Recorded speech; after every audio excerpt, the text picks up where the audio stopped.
नमस्ते दोस्तों, आप लोग मेरे YouTube चैनल पर नए हो तो कृपया मेरे चैनल को सब्सक्राइब कर लीजिए। तो चलिए शुरू करते हैं कहानी आईना एक रहस्य का भाग 3। मोहन दरवाजा को देखते हुए मोहिनी से बोलता है, लगता है ये दरवाजा बहुत ज्यादा समय से बंद है।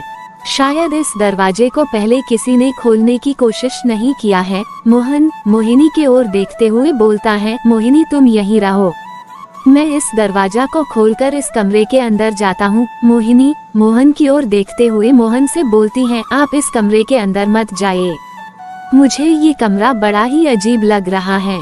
शायद इस कमरे में कुछ ऐसी चीजें हो जो खतरनाक हो।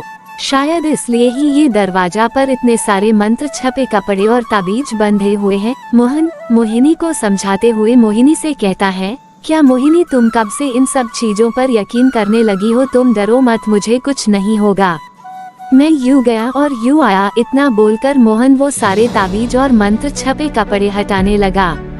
यह देखकर मोहिनी मोहन को रोकते हुए मोहन से बोलती है, आप समझ क्यों नहीं रहे हो?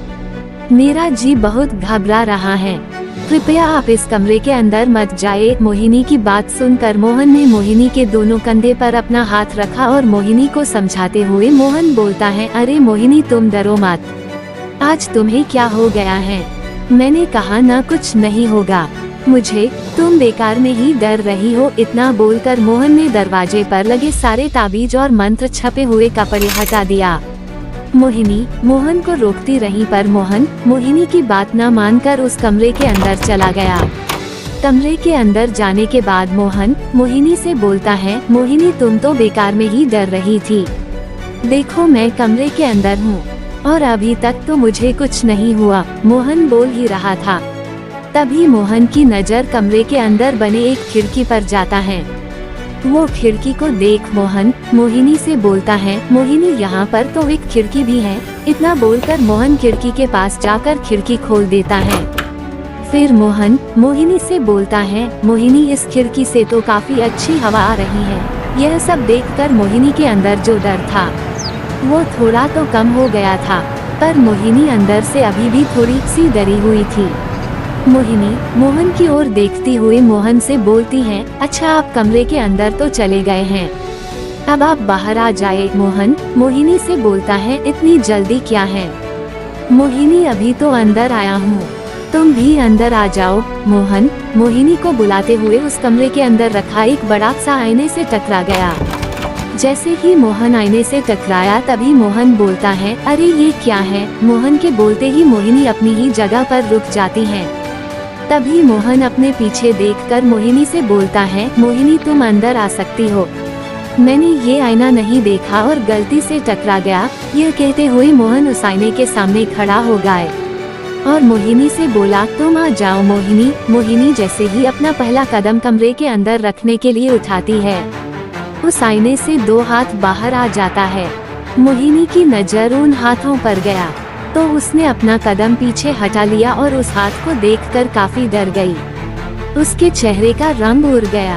यह देखकर मोहन बोला, क्या हुआ मोहिनी, तुमने अपना कदम पीछे क्यों हटा लिया और तुम्हारे चेहरे का रंग क्यों उड़ गया है? मोहिनी डरती हुई मोहन से बोलती है, मोहन तुम्हारे पीछे। मोहन अपने पीछे देखने के लिए जैसे ही मुड़ता है, आईना से बाहर निकला हुआ दोनों हाथों ने मोहन को आईने के अंदर खींच लिया। यह देखकर मोहिनी जोर से चिल्ला पड़ी। मोहन कुछ समझा भी नहीं पाया और आईने से निकला वो 2 हाथ उसे पल भर में आईने के अंदर समा लिया। मोहन को अंदर समाने के बाद वो दोनों हाथ मोहिनी की तरफ बढ़ने लगी। डर के मारे मोहिनी का पूरा चेहरा पसीने से भीग गया। मोहिनी हिम्मत करके उस घर से भाग निकली और घर के बाहर आकर घर को देखने लगी। देखते ही देखते घर पूरी तरह से एक भयानक खंड में बदल गया। यह सब देखकर मोहिनी बोली, अब मैं क्या करूं? मोहन को कैसे बचाऊं, क्या करूं? मोहिनी का डर के मारे बहुत ही बुरा हाल था। वो काफी डर चुकी थी और वो सोच रही थी कि मोहन को कैसे बचाया जाए। तभी उसे एक रास्ता मिला और वो बोली, हाँ इस समय किशोर भैया ही मेरी मदद कर सकते हैं, मुझे उसके पास ही जाना चाहिए। इतना बोलकर मोहिनी किशोर के घर की तरफ निकल गई। कुछ देर बाद मोहिनी किशोर के घर पर पहुंची और दरवाजा खटखटाते हुए और रोती हुई किशोर को पुकारने लगी, किशोर भैया मेरी मदद करो, किशोर भैया। किशोर ने दरवाजा खोला और मोहिनी को अपने सामने रोता देखकर किशोर मोहिनी से बोलता है, अरे मोहिनी भाभी आप इस वक्त यहाँ कैसे अंदर आए? मोहिनी घर के अंदर गई। उसके बाद किशोर मोहिनी से पूछता है, अरे भाभी आप रो क्यों रही हो, क्या हुआ? मोहिनी रोती हुए किशोर को सारी घटना बताती है। उसके बाद किशोर चौंकते हुए मोहिनी से बोलता है, आप ये क्या कह रही हो भाभी? मैंने जब मोहन को वो घर दिलाया तब तो उस घर के पुराने मालिक ने ऐसा कुछ भी नहीं कहा था, ये अचानक क्या हो गया? फिर मोहिनी बोली, भैया आप कोई तांत्रिक या ओझा के मदद से या किसी भी तरह उन्हें बचा लीजिए, मैं आपका उपकार कभी नहीं भूलूंगी। यह सुनकर किशोर मोहिनी से बोलता है, अरे नहीं भाभी ये क्या बोल रही हो आप? मोहन भले ही आपका पति होगा पर मोहन मेरा बचपन का दोस्त है, मैं कुछ भी करके मोहन को जरूर बचाऊंगा और इसमें हमारा मदद कर सकते हैं बाबा चांडाल। मोहिनी बोली, बाबा चांडाल ये कौन है? किशोर भैया। किशोर मोहिनी को जवाब देते हुए बोलता है, बाबा चांडाल बहुत बड़े तांत्रिक हैं, वो हमारी मदद जरूर करेंगे। मोहिनी किशोर से बोलती है, ठीक है भैया तो चलिए हम अभी ही चलते हैं बाबा चांडाल के पास। किशोर मोहिनी से बोलता है, ठीक है भाभी चलिए। दोनों बाबा चांडाल की गुफा की ओर निकल गए। कुछ देर बाद वो दोनों बाबा चांडाल की गुफा के पास पहुंच गए।